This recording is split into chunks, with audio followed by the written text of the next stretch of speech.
It's time for Tycoons of Small Biz, spotlighting the true backbone of the American economy, the true tycoons of business in America, the owners, founders, and CEOs of small businesses. The show's hosts, Austin Peterson and Landon Mance, are registered representatives of Lincoln Financial Advisors Corporation, a broker-dealer member SIPC, and registered investment advisor. The views expressed by your hosts, Austin and Landon, are not necessarily the views of Lincoln Financial Advisors. Let's lean in as Austin and Landon connect with this week's Tycoons. Good afternoon, Tycoons, and welcome to today's episode of Tycoons of Small Biz. I'm your host, Austin Peterson, here as always, but today I happen to be broadcasting from Paseo del Sol, a condo complex in Playa del Carmen, Mexico. And I'm joined, as always, by my co-host, the best co-host in the business, Landon Mance from Las Vegas, Nevada. And we are excited to have on the show with us today, CocoVinny Zaldivar, Chief Coconut. First time I've ever said that, by the way. Chief Coconut at Coco Taps, coming to us from Las Vegas, Nevada as well. Vinny, welcome to the show. Good afternoon. Yeah, excited to have you. Before we jump into the show, if you're listening to this show for the first time, just kind of give a brief explanation of what it is that we do here at Tycoons of Small Biz. We are a radio program / podcast that is by small business owners for small business owners. And our intent here is to highlight small businesses that we believe are truly the backbone of the American economy. They need all the help that they can get, all the opportunities that they have to be highlighted, to tell their story and to get word out about their business. And so we know that we've got a true tycoon on the show with us today with CocoVinny. We know that you've got a really great story to tell. And so we're going to jump in and have you tell that story. But we typically have our guests start by telling a little bit about themselves personally. So if you don't mind, tell us, where you grew up, a little bit about your family life and kind of what brought you to doing what you're doing today, if you don't mind. All right. Well, I tell everyone I'm CocoVinny, but my birth name is Vincent Paul Zaldivar. I was born in Southern California in Bellflower, was there till about 10 years old. Then my entire family moved to Las Vegas, Nevada. And that's where I grew up and started my first business here in Las Vegas at 16 years old. And I've been, thrown into entrepreneurialism by necessity. And so necessity is the mother of invention. And I've done a lot of different deals in different sectors. And thankfully, I've learned so many lessons that I ended up somehow tapping into the coconut market. So, I tell people I'm a 6'5" Mexican Jew.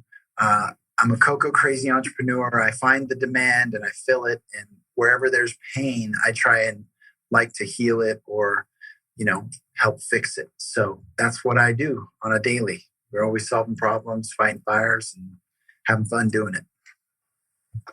Yeah, so I want to explore a little bit more about what you said there, where you said, I fell into entrepreneurship out of necessity. So I think I know what you mean by that, but expound on that a little bit for us. So when I was about 15 years old, my father went to prison, and that changed the course of all of our lives, basically. So my dad was an entrepreneur as well. He had a big limousine company and whatnot, but he was extremely entrepreneurial and was selling the wrong product. And so one day he put a big drug deal together, and it was all a setup and a crazy adventure that we lost our house, we lost our cars, we lost everything. So we basically almost went homeless. I became head of the household at 15 and a half. And he went away for 25 years to life. So that in itself catapulted me into figuring it out. I worked 2 full-time jobs. I went to school, but that wasn't enough. So that I had to start my own business. And so I started a company called Body and Soul. I was the youngest licensed massage therapist in Nevada at the time. And I built that company really quickly. I was able to acquire all kinds of great customers, high stress individuals, athletes. And then I started hiring therapists. So that turned into a whole big business. And we had massage therapists up and down Fremont Street. We're doing chair massages, all kinds of fun stuff. So it was part of the evolutionary process of how I got here. But happy ending to my father going to prison is I lobbied the Supreme Court of Nevada and was able to get him out without an attorney. It took me 8 years, but we got him pardoned and got him out. So was an amazing learning experience as well. Wow. How long ago did that take place? So I just turned 43. I was 16 when he went away. And when he got out of jail, I was about 23 and change. So that was approximately 2003, 4, somewhere around there, I think, when we got him out. Wow. Yeah. Wow. That's an amazing story. Yeah, he's a great guy too. He served in Vietnam. He's a retired Vietnam vet. He lives in San Antonio, Texas. That was the one and only time where he had was convicted of a crime. Thankfully, it was pardoned because it was kind of crazy the way it all went down. So it mirrors a lot of these movies you see, like Scarface or Blow or any of these crazy movies out there. So I grew up with an untraditional upbringing, to say the least. Yeah, no, I think that's probably one of the most interesting stories we've seen. And obviously, I mean, 7 years serving a sentence is not nothing, right? But it's not also 25 to life. And not only did you get him released, but you got the pardon as well. I mean, I think that's probably unheard of. Yeah, everybody said it was impossible. I sat with Mayor Oscar Goodman's partner, David Chesnoff. I sat with the best of the best. Everyone said it was impossible. And that's when I took over. And I said, I don't think it's impossible. I'm going to go get it done. And I did. I put together a tremendous package with high, affluent people. And I just told my story and got it done, didn't give up.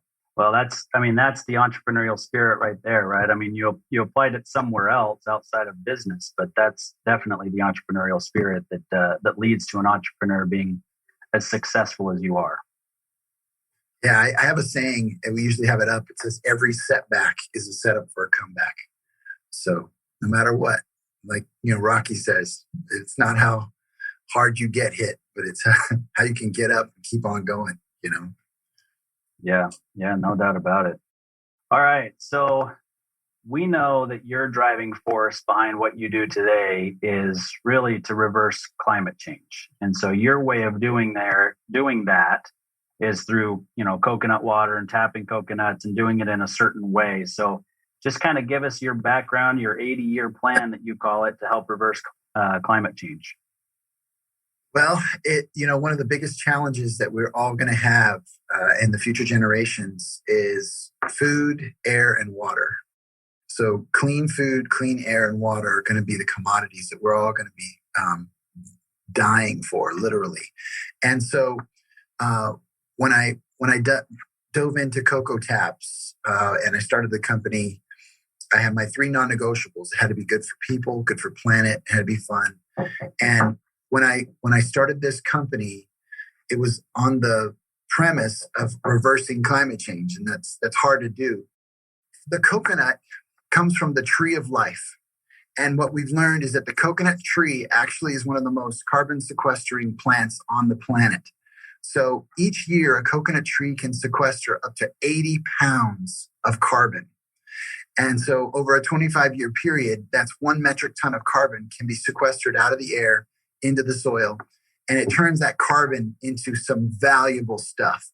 There's over 360 products that a coconut tree can produce that we use.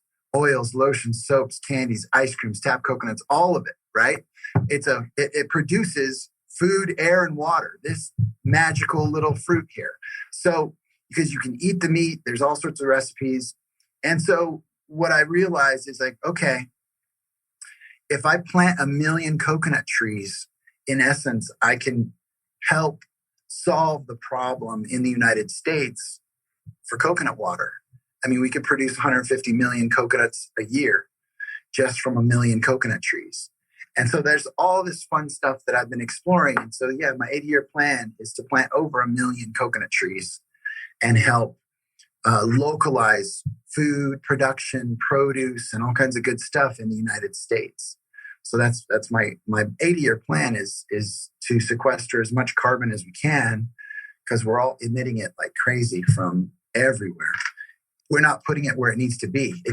Carbon does not belong in the air, it belongs in the soil. So the plants can turn it into valuable food, air, and water. Yeah, I think that's an awesome mission that you've got there. So tell us how long ago the company was founded and how many trees you've planted so far. Okay, so we started Coco Taps in 2014 as full R&D. I developed the tapping system, the tap, and I brought it to market, started selling Coco Taps products at the end of 2015, 16 in Las Vegas. We haven't even started our agriculture side of it. Right now, what we're doing is we're building the demand side. So we're educating people on the fresh tap coconuts. We're validating and all the efficacies of our patents and our proprietary inventions. And now that that's starting to grow and scale, now we're looking at land in both Puerto Rico and Hawaii to start to localize the U.S. Supply chain of the coconuts. So it's a really, like I said, an 80-year plan. We should be planting coconut trees probably 2022 to 2023. We already found land. We're working through all that.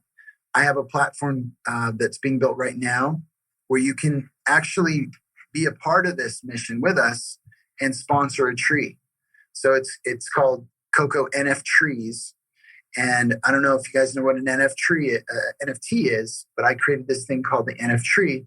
So for $1,000, we plant a tree, say in Hawaii, in the exact latitude, longitude of where that tree is planted.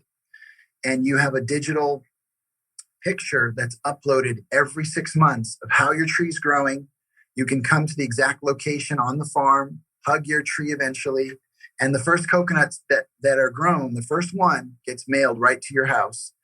And that'll guarantee for 25 years, we will care, water, and harvest that tree.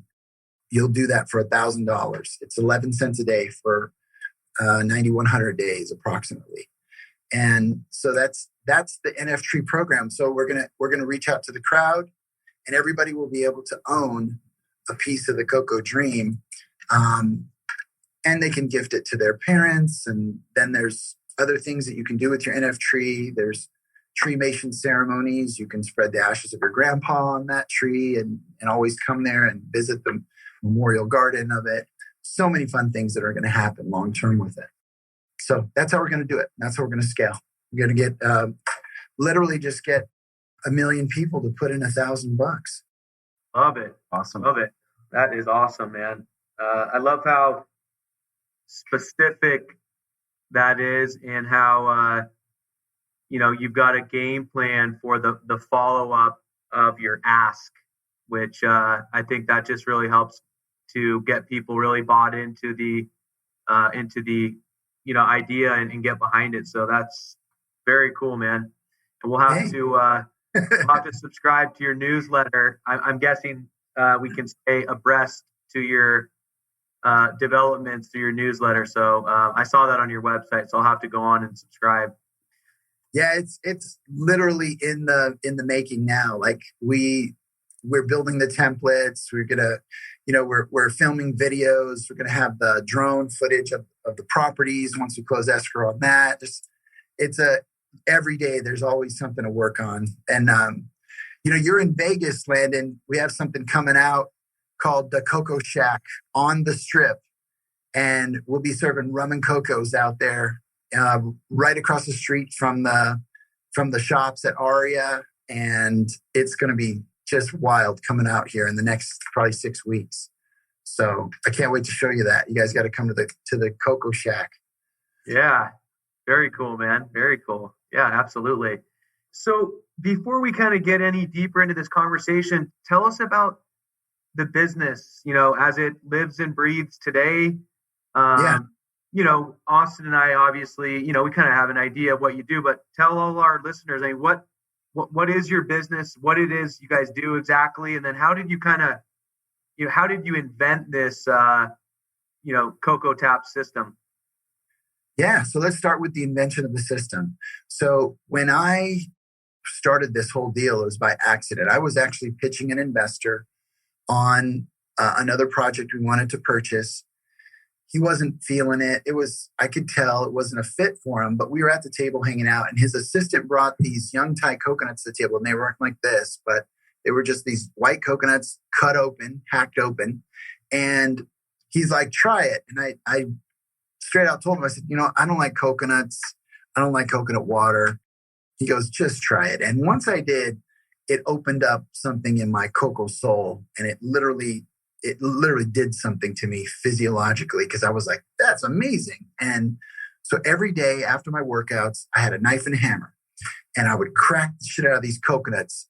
By about 2 weeks of that, every day after my workout, I had one coconut. After about 2 weeks, the knife started to chip and bend. It wasn't fun, because my mom called me. She goes, that knife you've been using? She goes, that belongs to your stepdad, Bill. He's pissed. He bought that in Germany 20 years ago. And I was like, oh no. So that was the pain that started it all. And I said, I can't be the only jamoke sitting here messing up kitchen knives and almost chopping off their fingers doing this. So that's how that was born. I said, why don't we just take the top of a water bottle and put it into a coconut? Literally that simple of an idea. Next thing I know, I'm spending tens of thousands of dollars in 2 years of R&D trying to get that done. And I did. I created the CocoTaps Toolkit, which you can still buy on our website now and on Amazon. But that was the 1.0 version. And then I realized that a toolkit wasn't a sustainable residual business.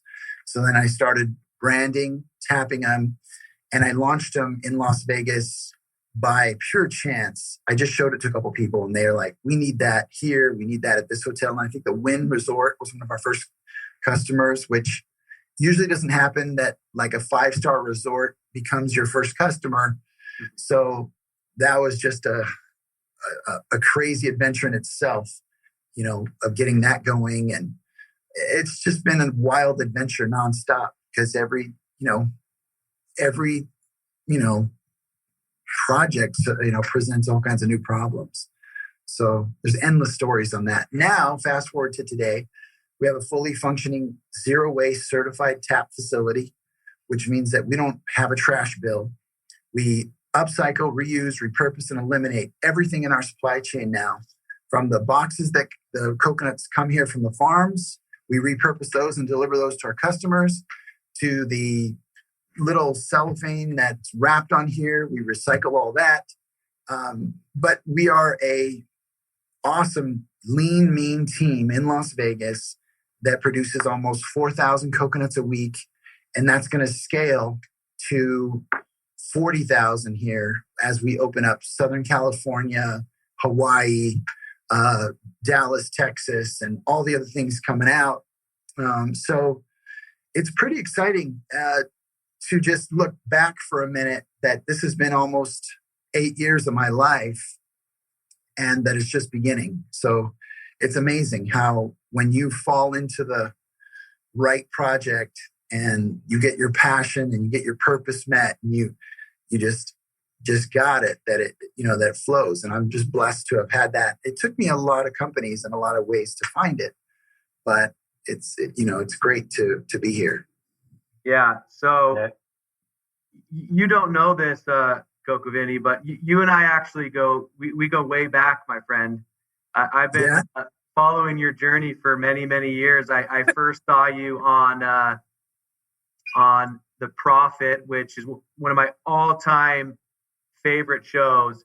And anytime I'm watching a show, even if my wife has no interest in it, if there's somebody that is from Vegas or lives in Vegas, like it just immediately she's like, oh, like who is that? Like I want to see if I know him, because she's born and raised here, so she's been here 37 years. So so she watched that episode with me, and we really enjoyed it. And then as a follow-up to that, we've got a mutual business associate friend, Shelly Woodrow. Oh, yeah. Big shout out to Shelly. Shelly's an amazing woman. She's a professional EOS implementer, which I want to ask you about in a couple minutes. But that's why we're talking today, because she made the introduction. But it's my understanding, and I feel like you alluded to, there's probably hours and hours and hours of stories that you could share with us, which would be really interesting to hear. But due to the fact that we've only got another half an hour, but I figured that you could talk to us a little bit about what life has been like for you in the last 18 months, because, COVID. your business was delivering this really cool product and experience to people, I believe primarily on the strip and on cruise ships. And when both of those came to a screeching halt, what the heck did you do? And just talk to us a little bit about that. And I think you made some pretty cool pivots to keep things alive. So just talk to us about that for a couple of minutes, if you would.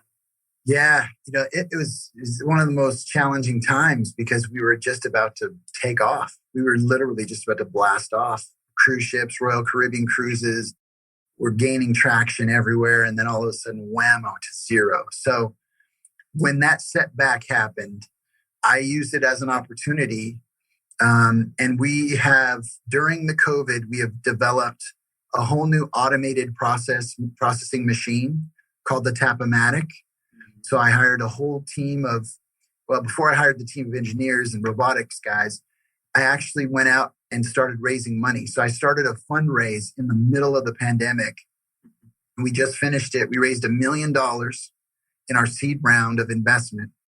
Thankfully, people still believed, even though the numbers, we had zero revenue for almost a year, right? But it wasn't totally zero because we all rolled up our sleeves. We went out to public parks and places where there was people, and we set up a table. And instead of giving up, we did fundraising for charities. We did some collaborations with Foursquare. We work hand in hand with a group called New Life Beginnings. They're a homeless women and children's shelter. So where all the pain was accelerated to COVID, we tried to help by selling coconuts for that cause. So we ended up selling thousands and thousands of coconuts for different nonprofit organizations.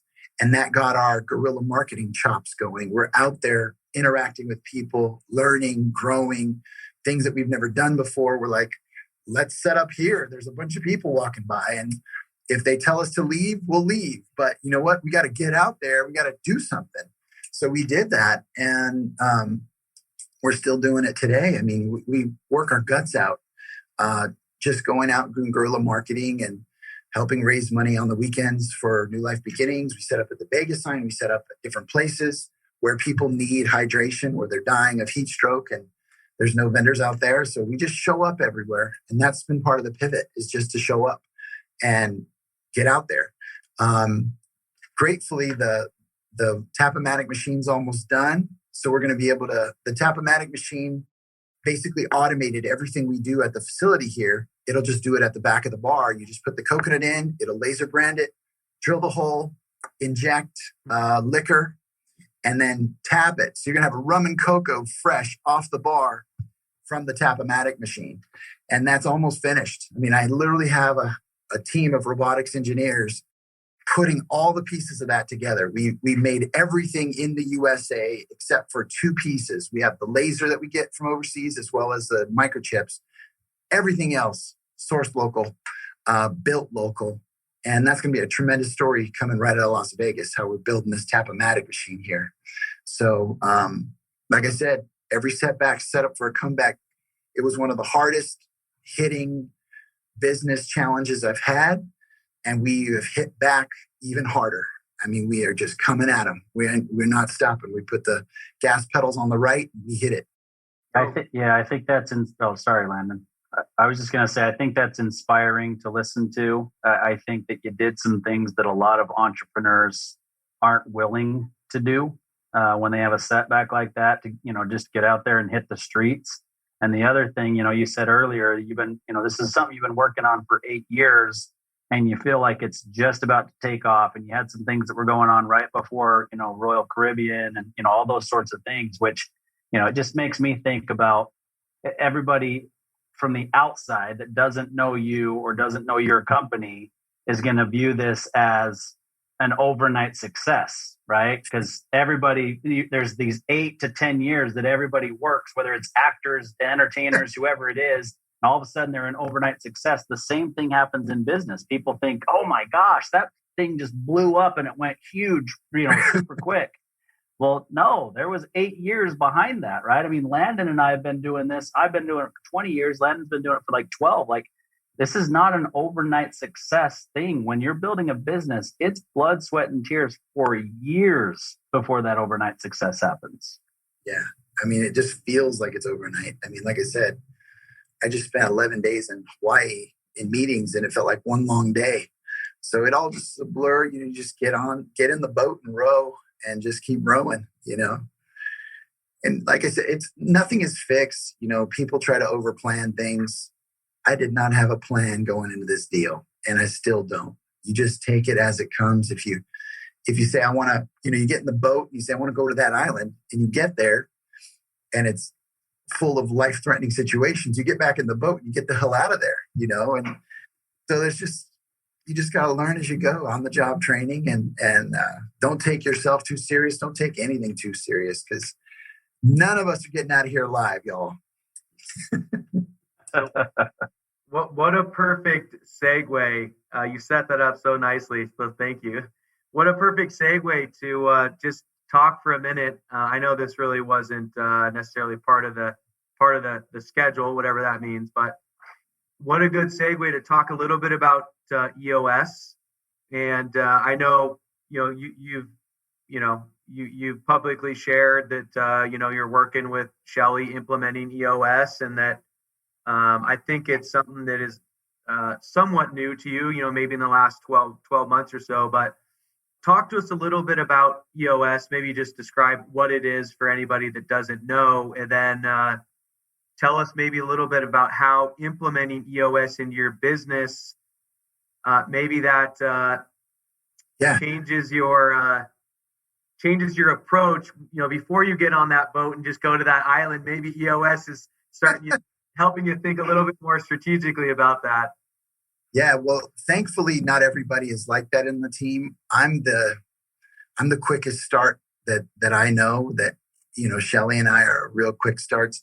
I started working with Shelly about 16 months ago, and she's been an amazing coach and implementer, and just she's been awesome. It's taught me a lot about managing and measuring. And so, if you don't measure it, you can't really manage it. And that's still a challenge for us because there's so much going on. You're so busy.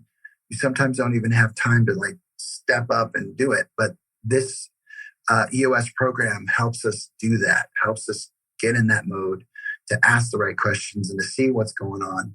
I mean, we have it up on our wall, what's working, what's not working, and where's our rocks at and all that. So we're working diligently to have a culture of measuring and a culture of management. It's been, a guy like me, I'm a very innovative, eccentric. I don't take anything as fact. I challenge everything and every kind of authority there is. I always want to know why and how we can make it better. And so that's how we come up with these crazy things. But I have a great team behind me that helps us implement and helps us execute on some of the crazy things that I say.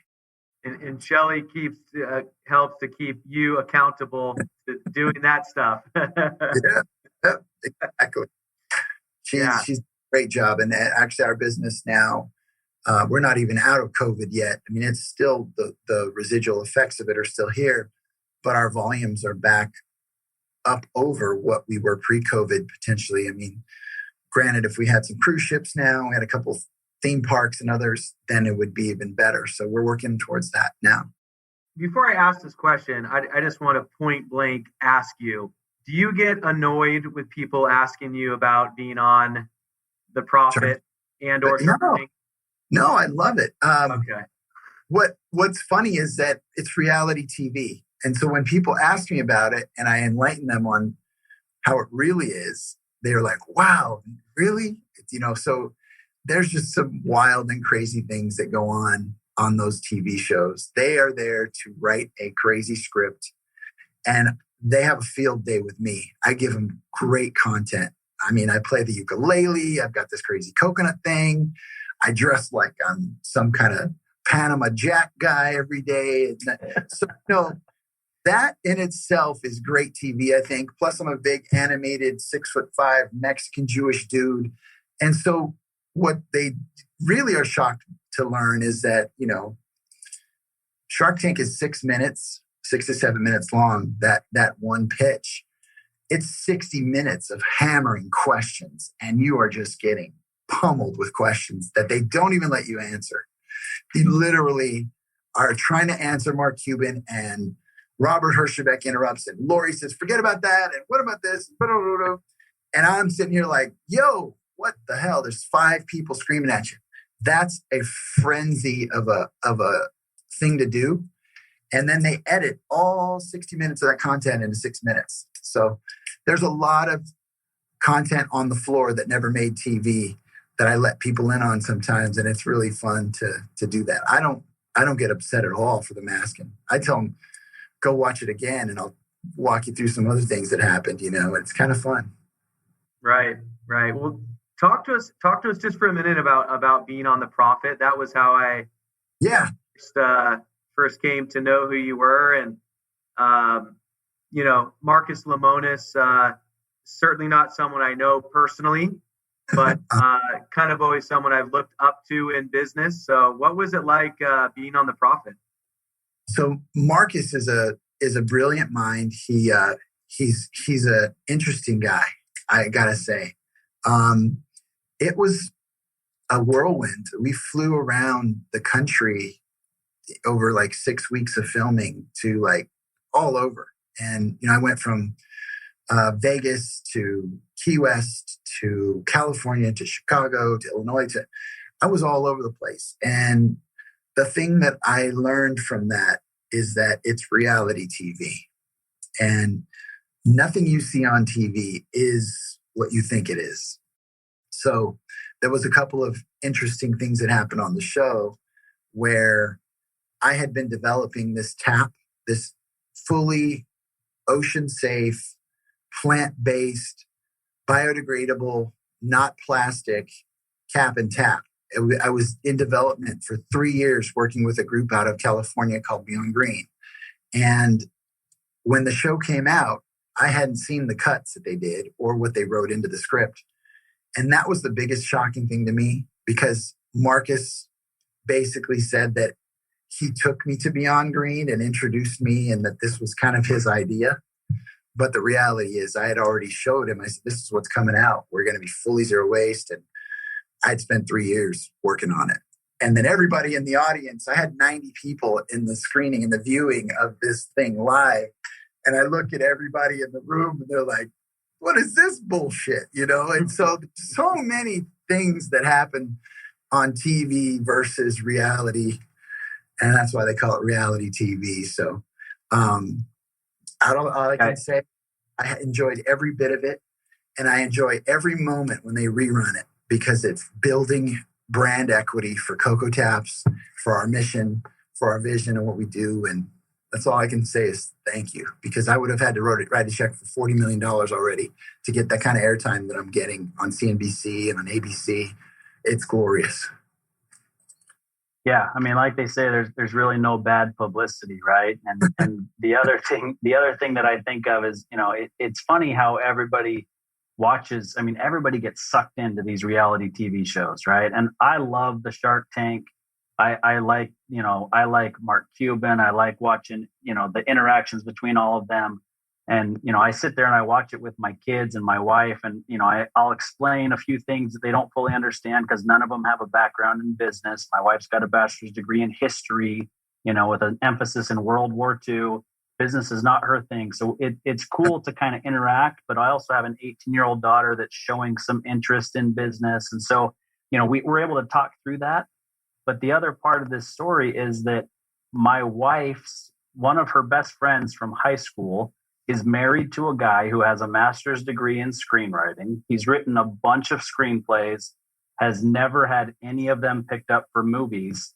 but he raised his family and took care of them financially his entire career up until a couple of years ago when he took an executive job, still in TV, but writing for reality TV shows. Like, people think it's unscripted. It's not. It is scripted. I mean, it may not be word for word, but these things are scripted. Well, and the business shows aren't as scripted, but like you get something like the Kardashians or anything else, it's all fake. Yeah. But like literally, I went into the tank and I did my own pitch, and they didn't know what was coming in there. So it's not as scripted, but they make edits big time. There's a lot of edits. Yeah, a lot of edits, and it's not like they don't tell Kevin O'Leary to be the way that he is, or Barb Corcoran, or right. They're expected to have certain personalities and to react in certain ways, right? So it may not be fully scripted, but it's when they're asking questions, they're in their ear. They have an earpiece, and they're saying, "Ask him this," or "Do that," or literally, the whole time I could hear the producers in the back saying things to them. So they're writing. Wow. Go. They're writing it as they go. So wild. That's crazy. All right. So you mentioned the biodegradable tap and cap. So and where it was, put together and the way that you did that over 3 years. But tell us more about what it is. Like what's it actually made of? It's plant-based, but I mean. So this cap and this tap here is made out of a maize corn flour and oil that will actually injection mold just like plastic. And it's got similar properties of plastic. It's not as rigid or as hard. It has some give, but it serves its purpose perfectly and beautifully. It's marine safe, which means if this ever gets in the ocean, it is not going to hurt the ecosystem. It will degrade quick. And so that's the beautiful thing, is that we have innovated some amazing formulas that we filed patents around. I've actually got formulas where we grind this whole coconut up and upcycle those fibers into the material. And so I have coconut formulas. There's a big problem in the world with coffee grounds. Used coffee grounds end up in landfill. They don't degrade. They just create methane. We can take those coffee grounds, prevent them from going to landfill, and upcycle them into products like these and other things that Starbucks should be using. Literally, I have a Starbucks cup here, and we think about this daily. There's this huge reusable program going on. Everybody's talking about reusing things, right? Reusable.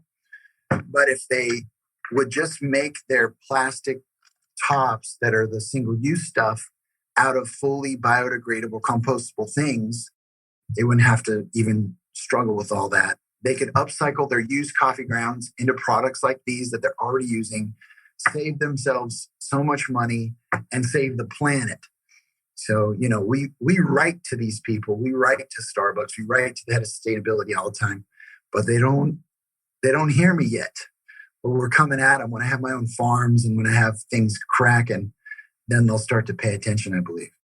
Yeah, I think, and from a business standpoint, there's one side, right? I mean, what you're doing for the planet, I think, is humongous. It's amazing. It's, we all need to do better than what we're doing today. On the business side, though, the patents and the different things that you've mentioned and the processes that you have in place, that may end up being more profitable business-wise than the actual tapped coconuts, right? I mean, that's the interesting thing of this. Like, the coconuts are great, and they're, they could go a lot of places, hotels, cruise ships, there's a lot of places to sell those things. And I'm sure you're going to continue to be wildly successful there. But holding those patents to have other companies use those to do some of the same things in their products could end up being a huge windfall from a business standpoint for you. We're planning on doing licensing of our IP. We're planning on doing some consulting and helping. We just want to help. And the cool part about being so zero waste driven is that Mother Nature doesn't make anything that has waste. Mother Nature created a perfect design. There is zero waste in Mother Nature, in her systems. And so when we segment and we create our man-made systems, that's what destroys Mother Nature's free IP. She gives us intellectual property for free that we can use. That's perfect. And so Zero waste saves money, because when you're wasting something and you're throwing something away, you're losing money. But if you can literally close the loop, it's a circular economic model that we're building here. You close that loop, all your money stays inside, stays in your pocket. And that's the thing I'm trying to teach people. It's like, geez, just doing it. They say, oh, well, that's better for the planet, but you can't make any money. It's actually the reverse. It's more profitable to be zero waste. You got to work to get it there. It's harder in the beginning, but once you get it, then you just start printing money. So that's the real, gem for us, is that when we complete this farm to fridge, back to farm system, we will be making money, literally making money out of the ground, off the trees, everywhere. So that's the goal. That's why it's such an exciting plan. It's like, it might take us 20, 30 years to get there, but once we're there, it's like, God bless America. I think you're right. I mean, it's an interesting change, right? People have to think about it differently. Business owners have to think about it differently.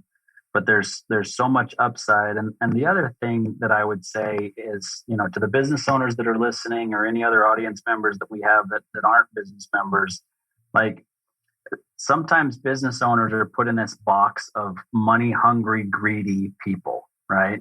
And that's clearly not your mission, right? I mean, we're all trying to make money. We all have families to take care of. But the more money that you're able to make, regardless of how it gets there, whether it's the IP or the actual coconuts themselves, that allows you to do even more for the mission that you have, right? Because I would love to say, fast forward 10 years from now, we're still in touch. We're, whatever, doing some things together business-wise, or we're in touch at some point. And you're saying to me, or to me and Landon, hey guys, I know I had an 80-year plan to plant 1 million trees, but guess what? We're on pace to plant 10 million trees before I leave this planet.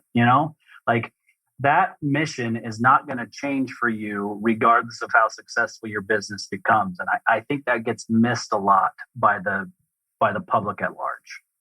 Yeah, no, well, and we're always forced into this,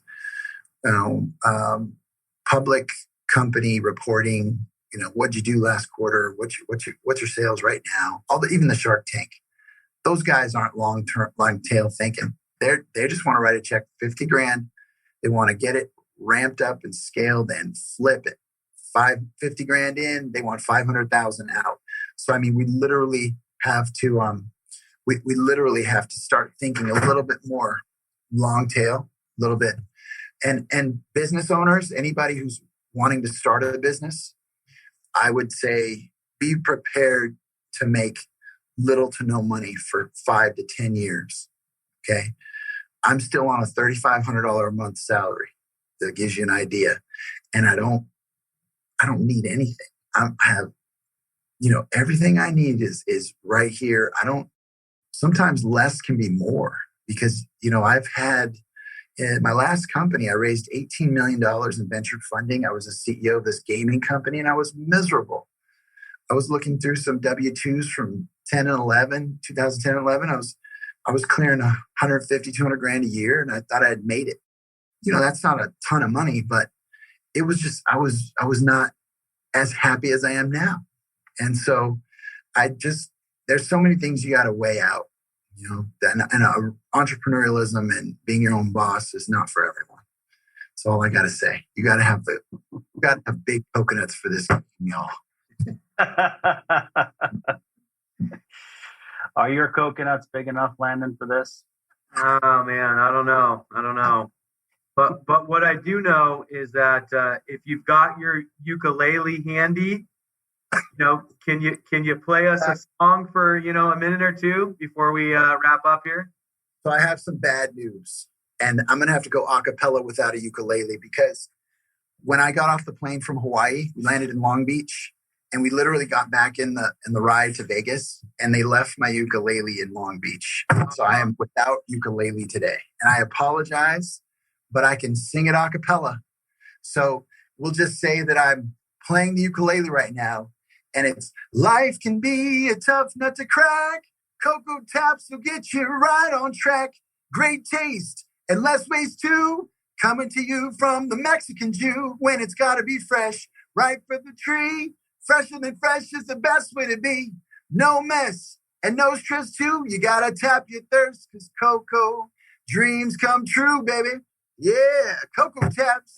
That's all I got for you guys. Yeah, love it lately, but I really I love this interview, and I love you guys, and appreciate the support and the love.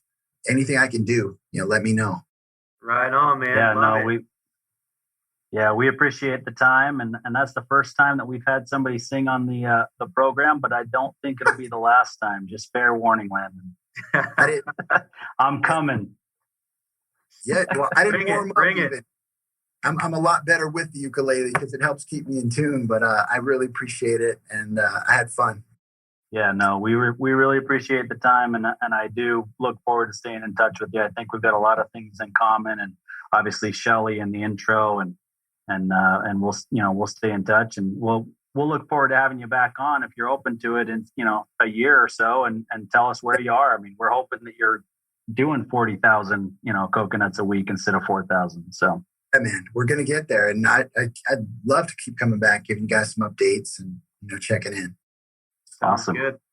Hey, CocoVinny, if anybody wants to follow the mission, get in touch with you, have a conversation, or find themselves a coconut to get imprinted with their business on it, how do they track you down, man? You can reach us at cocotaps.com. We are Coco Taps for you, FORYOU, at Instagram, Twitter, Facebook. You can also reach me personally at CocoVinny. That's CocoVinny. Just sending y'all some Coco love. I appreciate it. Thank you. Thanks a lot, man. Thanks for coming on. Enjoyed it. Awesome.